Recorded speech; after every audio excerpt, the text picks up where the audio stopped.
Hello, everybody, and welcome to another episode of Real Talk. My name is Stephen Meade. I'm the managing broker here at Domicile Real Estate, where we are on a mission to help California's renters become homeowners. And to that mission, and the reason I am sticking my tongue out and giving two big thumbs down is we're going to talk about the California Housing Finance Agency's Dream for All program, a very ironic name for a program which only lasted about 10 days before they announced the suspension. And I'm going to talk a little bit about where did this program come from, what were some of the thoughts in creating it, and what I think the state needs to do to fix it. Because I think pretty much this launch was really an unmitigated disaster.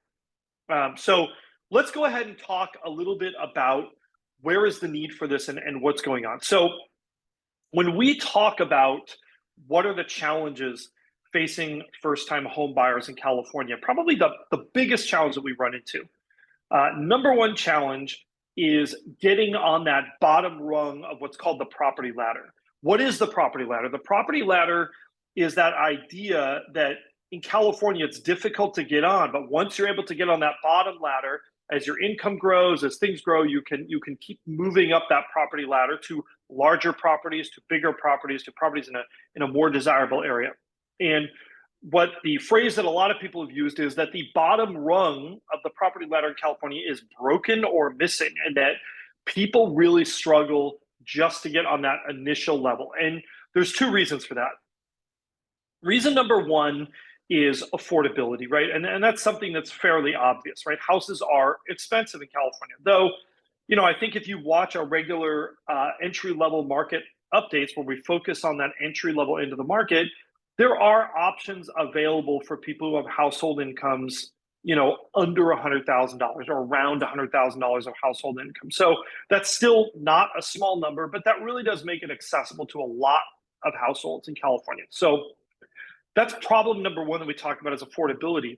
But problem number two is the one that frankly is a lot harder to solve, and honestly is the one that I think especially affects minority home buyers. And there's this notion in California of our homeownership gap.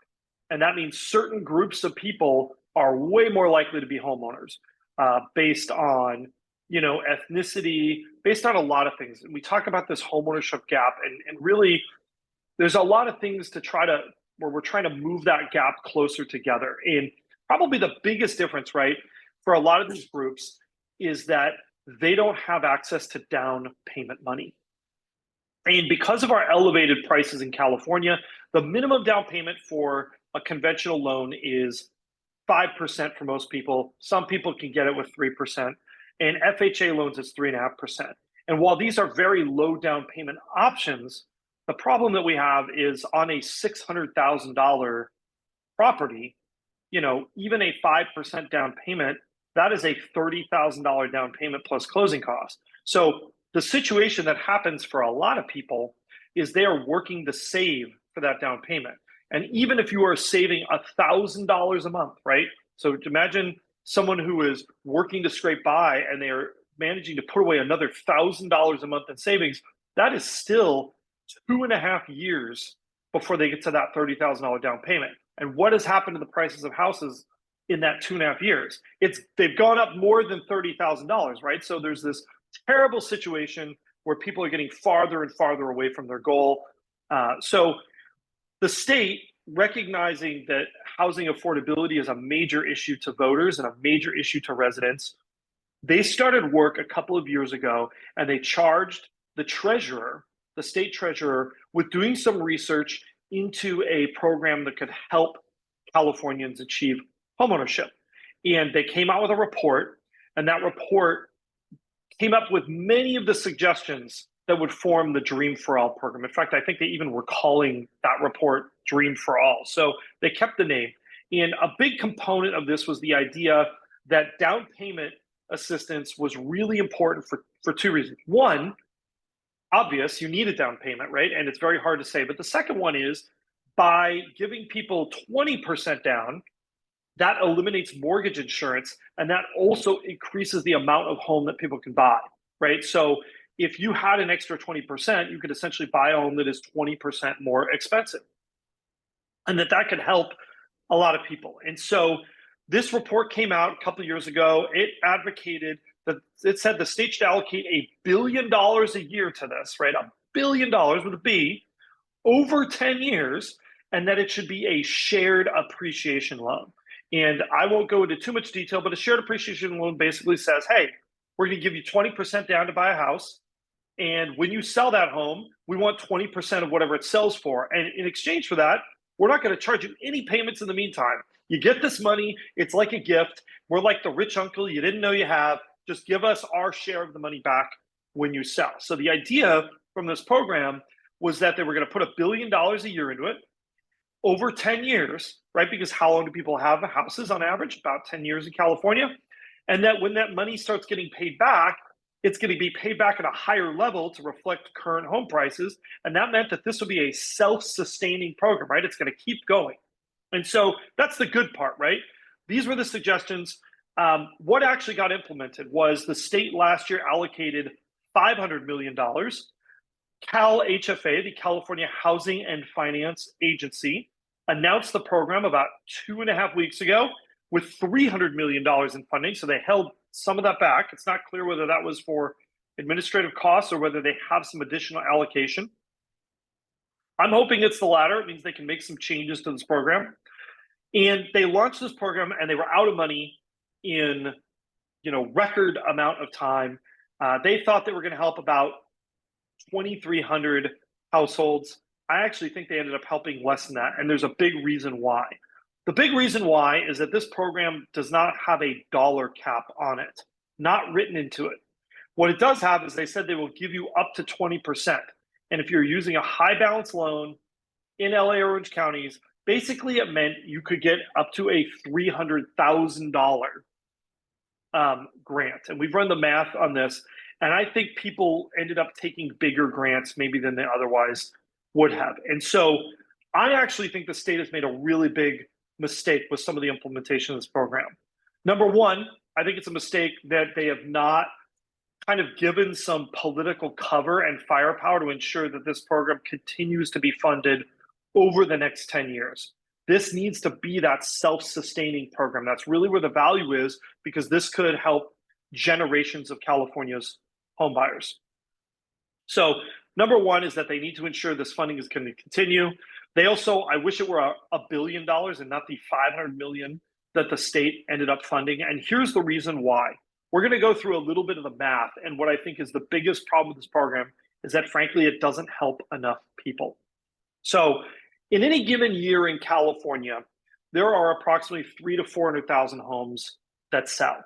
And generally speaking, in California, historically, we've been about a third of those home transactions will involve first-time home buyers. So that means on a year with 400,000 homes changing hands, approximately 133,000 of those transactions will be first-time home buyers. Now, if they help 2,000 people, right, that is less than 2% of home buyers are helped by this program. I mean, that's nice and all, but really that's a drop in the bucket. And this program isn't for everybody. Not everybody wants a shared appreciation loan, but there are two groups of people that really need a program like this. Number one is the people that can't buy anything. Saving for that down payment is such a burden to even get there that they are going to be forever renters if they don't have a little bit of help and assistance. They need that little bit of boost to reach that first rung on the property ladder. So that's what I think is the most important group of people in California. These tend to be younger people. These tend to be people who may not make as much money. I think keeping these people in California is really important. So the second group of people are the people that can afford to buy something right now, but they can't afford to buy something that meets their needs. So maybe they qualify to buy a one-bedroom condo right now, but they have 3 kids, right? That's not going to work for them, right? They're better off staying renting, or they feel like that might be their only option. So I think that's a smaller group of people. And the thing that bothers me the most about this program is I think they really had an opportunity to, A, limit the amount of the grant. And I think they should have limited that to $100,000 or $150,000. If they had done that, that still means $1 million home buyer could get 10% towards a home purchase. That will do a couple things. A, it reduces the payment. B, it gives them their down payment. And then finally, the other thing it does is it reduces the mortgage insurance, even if it doesn't eliminate it. So I think if they had set that grant at $100,000, they could have greatly increased the number of people helped. Two, I think that the state needs to increase the funding of this program to the original $1 billion recommended in the report. I think if they do that, let's run the math on that. If they have $1 billion, right? If they have $1 billion and they have a limit on the grants of $100,000, that will mean that 10,000 people, 10,000 households will be helped a year. That is basically between 7 and 10% of the state's first-time home buyers will actually end up receiving assistance from this program. I think that's a much bigger number than the 1.5% that are being helped. And yes, I understand. And one of the things in the original report was that 20% down was where it made a meaningful difference in the payment. And while I get that, I think there's a whole group of people out there, they never get enough money to even buy anything at all. And I really think that should be the priority for the group that's being helped by this. And I think a lot more of those people will be helped. So this program really has been, in a lot of ways, a disaster. I think they paused the program because they do have some additional money. I think they're going to really rethink this program. So if anybody who works at the California Housing Finance Agency is watching this, really take these recommendations to heart. The original group that worked on this was a working group that included bankers, real estate professionals. Unfortunately, I was not asked to be part of this group. If I had been, I would have given my opinions as they were. But I think that there really is a chance to make some meaningful changes to this program that will create that self-sustaining assistance to give people that boost to hit that first rung on the property ladder. I think that's the most important thing. Anyhow, thanks for watching. As always, if you are looking to buy or sell residential real estate in Southern California, namely Orange or Los Angeles counties, and especially if you are a first-time home buyer who is interested in homeownership, definitely reach out to us. We would love to talk with you. We are working on another short webinar information session online that will be our home buying hacks, kind of the best tips and tricks that we've learned, little loopholes, things that you might not be aware of to both help with down payment, renovations, and to really kind of close that gap and help get more people into houses, which again is our mission, to turn renters into homeowners. Don't forget to like, subscribe, and hit that notification bell. Thanks so much for watching, and we will see you again real soon.